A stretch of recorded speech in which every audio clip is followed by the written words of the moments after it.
Good Erev Shabbos, everyone. Erev Shabbos, Shabbos Nachamu, Shabbos of comfort, the Shabbos of Parshas Vachonon. Shabbos were Erev Shabbos were in the past couple of days so much bad news, so much terrible things happened. Terrible tragedies. And it makes one a little despondent. Shabbos Nachamu, where's the Nechama? Where's the comfort? I think that Shabbos Nachamu holds the answer to all of this pain and to all of the terrible things that have been going on. Not the individual things. So who will ever know why? But just the perspective and how we have to look at some of the tragedies that are happening in the world. If you look at the Parsha, you look at what Moshe Rabbeinu is telling the people. He tells them, I daven 515 times. V'eschanan el Hashem, Gematria 515. Davens 515 times, and then he tells the people that Hashem said to me, don't add another tefillah. So that's it, you're not going into the land of Israel. If you look at it, the surface, Moshe Rabbeinu davened 515 times, and it was a waste of time. God said no, even after 515 times. One is to wonder why God turned Moshe Rabbeinu into a nudge. No, after the first time, you should have said to Moshe Rabbeinu, I said, stop. You're done. You're not going in. What did I let him down 515 times for? The Medrash says that from here we learn that no tefillah goes unanswered. Not a genius, but it would seem to me that here is Davka, a place where we're learning that tefillahs are unanswered. Tefillahs are unanswered. Sometimes no, sometimes they're ignored. So what do you mean that all tefillahs are answered? Every Kadosh Baruch Hu listens to every tefillah. So then we have to lift the hood and we have to look behind what's going on. We have to look underneath what's going on. And the Medrash gives us a glimpse of what was going on. The Medrash says that the way the Mikdash Shel Ma'alo, we know that there was a Beis HaMikdash in the heavens that corresponds to the Beis HaMikdash down here on earth. And the way that the Mikdash was built in the heavens is that Kadosh Baruch Hu and his Machane came and built the first wall. Avraham Avinu and his Machane came and built the second wall, and Yitzchak built the third wall, and Yaakov with his Machane built the fourth wall. Then Moshe Rabbeinu had to build the cover, had to build the roof. 515 tefillahs, he built the roof. And with Moshe Rabbeinu's tefillahs that he finished the Mikdash Shel Ma'alo, that he finished the heavenly city, the heavenly temple, Moshe Rabbeinu now wanted to prepare and to build the temple on earth. And with that tefillah, Hashem said to him, so his 515 tefillahs, those were answered. Every single one of them was answered. He was able to build the structure, to finish off the structure, the Beis of the base HaMikdash Shel Ma'alo. But it was that one extra tefillah that he turned to Moshe Rabbeinu and he said, Rav L'chal Tosef. But okay, still, so it was only one tefillah, it wasn't 515. But even that one tefillah seemed not to have been answered. No. Says the Medrash that the reason why God said to him, no, don't continue davening, is because your tefillah is going to work, but it's not going to work now. For the Mikdash Shel Mata, that it's not going to work. For the Beis HaMikdash on earth, it's not going to work. Because I need that tefillah. I need that tefillah for later. In Yemos HaMashiach, Messianic times, when there's going to be a Tchias HaMesim, when there's going to be the resurrection of the dead, that tefillah is going to be necessary in order to bring back the Mesei Midbar, all those that died in the Midbar. You need to be here, Moshe Rabbeinu, in order to be able to bring them back and to lead them into Eretz Yisrael and to lead them into Yemos HaMashiach.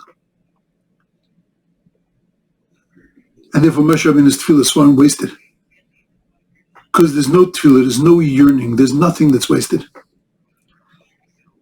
But a lot of times when we look at it from our earthly place, it looks like nothing's happening. It looks like we're being told no. It looks like everything is for naught. But we don't recognize is that there is incredible things going on in Shemayim, and we have no idea what those things are. Who would have thunk that Moshe Rabbeinu's tefillahs are going to be needed for later, that Moshe Rabbeinu should bring the Mesei Midbar back? Moshe Rabbeinu himself might not have understood that. But that's what's going on beyond the surface.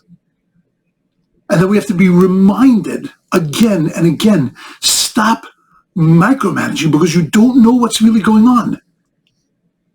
Don't micromanage in your mind and say, oh, I got it. And this is what's going on. This is horrific. It's plenty of horrific things. But they're horrific in the moment. They're horrific here. We have no idea in the cosmic, in the big picture, what they really mean and what's really going on. That's all behind the surface. The Nechama for life, Nachamu, Nachamu Ami, is not that I'm going to take this away from you. Not that right now, in the place that you're living right now, it's all going to be removed from you. No, that's not the Nechama.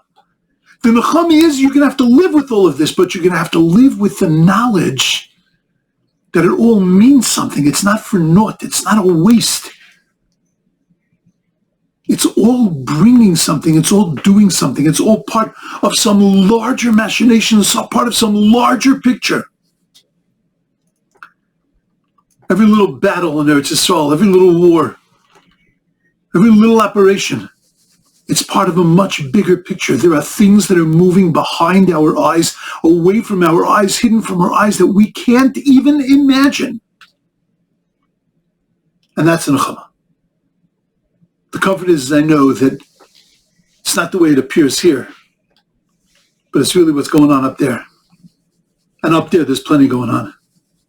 There's nothing that happens down here that's wasted. There's nothing that happens down here that's for naught.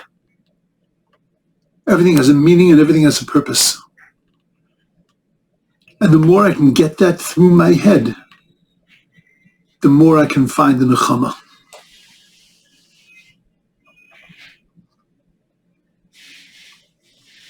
This Shabbos is the first yahrzeit of a nephew of mine, Gavril Simcha, an Eilig soul, a very holy person. He lived in this world for a very short period of time. Got married, had a child, a lot of difficult things. And then he dies in what seems to be his prime. But before his prime, you look at it and say, that doesn't make any sense. But it doesn't make any sense here. But in a cosmic world, in a larger world, in a world where people are needed to accomplish things, to do things, to bring us with things, to leave us messages, to live up to their name, Gavril Simcha, there was a person that was just saturated with simcha. And now every time we mention his name, everybody smiles. Everybody thinks of the smile on his face, of the laugh that he brought to everybody else around him. He was a hoot. Everything was hysterical around him. But he left us with that incredible gift. But who knows why he was here? Who knows why he left in the world what he left? Who knows why he lived in this world just for a short period of time? But I know that it's part of a plan. I know that it's part of something much bigger. And that's the Nechama. And that's the comfort. Nachamu, Nachamu Ami. Gullus ain't going away necessarily. That's not the only way to get a Nechama.